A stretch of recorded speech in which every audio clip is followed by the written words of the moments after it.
Boa noite. O Jornal Nacional de hoje vai começar de um jeito diferente. Vamos escolher a câmera. Câmera 3, por favor. É aqui. Bom, então, Rodrigo, eu queria pedir para você se apresentar para a gente, por favor. Prazer, gente. Meu nome é Rodrigo, sou psicólogo clínico. Eu me formei em 2023 na faculdade aqui de São Paulo, no Centro Universitário São Camilo. Eu já estou finalizando minha pós-graduação. Eu sou um terapeuta analítico comportamental contextual. Então, eu utilizo da minha filosofia o behaviorismo radical do Skinner, mas eu também expando e atuo com as terapias de terceira geração. Que legal, parabéns. Vou iniciar as perguntas. Então, o primeiro questionamento que a gente gostaria de fazer é: o que te motivou a escolher a psicologia e atuar na área clínica? Eu sempre quis trabalhar na saúde quando eu era adolescente. Era um valor importante para mim ajudar pessoas. E eu também tinha essa curiosidade sobre o que é o comportamento humano, né? O porquê as pessoas fazem o que fazem. Então, eu quis utilizar dessa ideia do que é o comportamento para ajudar pessoas. E aí foi a psicologia que eu me apaixonei. Quais são os principais desafios que você encontra no atendimento psicológico Os atualmente? principais desafios que a gente vê é a demanda crescente por saúde mental e o acesso limitado. Muitas pessoas só procuram a gente, nós psicólogos, quando o sofrimento já está muito intenso e afetando muitas áreas da vida. Os pacientes não têm acesso a psiquiatras, a serviços de saúde básica que são efetivos, rede de apoio que ajudam de fato o paciente. Então a gente tem esses desafios. Complementar essa pergunta, porque eu acho muito interessante que você comentou sobre o psicólogo ser esse bombeiro, né, apagar incêndio. Você acredita, então, que o ideal seria os pacientes buscarem algo mais multidisciplinar?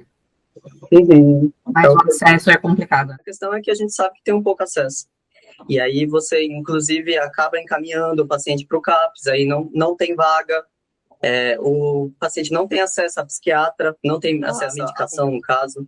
Então, isso sempre vai ser, parece que, entraves que afetam o nosso trabalho. Na sua opinião, qual é a importância do CAPS para a população? Eu acredito que o CAPS é uma grande conquista para nós da saúde mental, porque ele tira um pouco aquele foco que o sujeito, ele com transtorno, ele tem que ser eliminado da sociedade, né? Então, ele tem que ser excluído como alguém que tem que ser isolado e não pode ter o mesmo acesso que outras pessoas têm. Então, a ideia do CAPS é legal, é uma conquista para a gente, porque muda esse paradigma. Começa a ver o sujeito de uma forma integral. Então, a gente começa a ver o território, a comunidade, como é o acesso dessa pessoa à educação. Então, eu acredito que essa é a maior importância do CAPS, né? É ver o sujeito como ser que tem direitos e merece ser integralizado ali na comunidade, enfim. Você acredita que o acesso aos serviços de saúde mental no Brasil é suficiente? E por quê? Ainda não. A gente tem melhorado, teve avanços de política pública, mas eu acredito que ainda a gente está tendo problema de investimento e de conseguir resolver as demandas, né? Temos CAPs que são superlotados nas regiões metropolitanas e nas cidades pequenas a gente não tem nenhum CAPs. Quando eu encaminho o paciente para um psiquiatra, a maioria fala que não tem condição financeira para pagar. E, de fato, psiquiatra é caro no Brasil.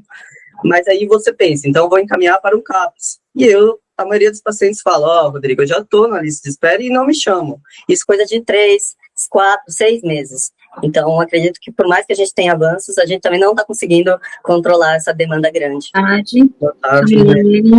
Obrigada, por ter nos atendido. Então, a minha pergunta é a seguinte: como você vê a diferença entre o clínico particular e o atendimento oferecido em serviços públicos? Eu acredito que a diferença ela não é só na estrutura, mas é a finalidade que é diferente, né? No serviço público, o foco tem que ser o cuidado integral. E como que você vai colocar ele naquele território, incluir ele de forma que ele consiga saber dos direitos dele. E pensando, assim, em não só no desenvolvimento particular, individual, que é o que focam, geralmente, na clínica particular. Obrigada. Boa tarde, Rodrigo. Boa tarde. Agradecer também a você, por dando essa oportunidade para a gente. E minha pergunta é a seguinte: como você acha que a sociedade pode contribuir para reduzir o preconceito em relação às pessoas com sofrimento psíquico? Eu acredito que a informação é o principal caminho, tá?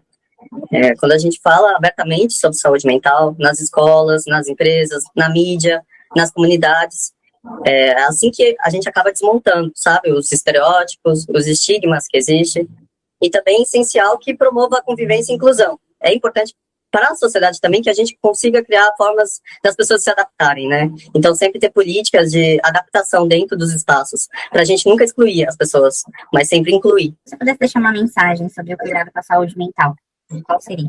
Sim, eu costumo dizer aos meus pacientes que o autocuidado não é negociável. Então, ele envolve tanto o corpo físico, quanto as demandas do trabalho, quanto as demandas da faculdade, mas também a mente e, assim, a saúde mental. Então, é importante que as pessoas sempre reconheçam os próprios limites e buscar apoio e não ignorar o sofrimento.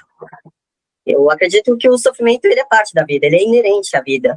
E quanto mais a gente tenta fugir dele, mais ele cresce. E isso parece que vira um problema pra gente. Então, quando a gente começa a aceitar nossas emoções e pedir ajuda quando a gente precisa, tanto para um amigo, e principalmente buscar ajuda especializada quando a gente precisa, eu acho que é o melhor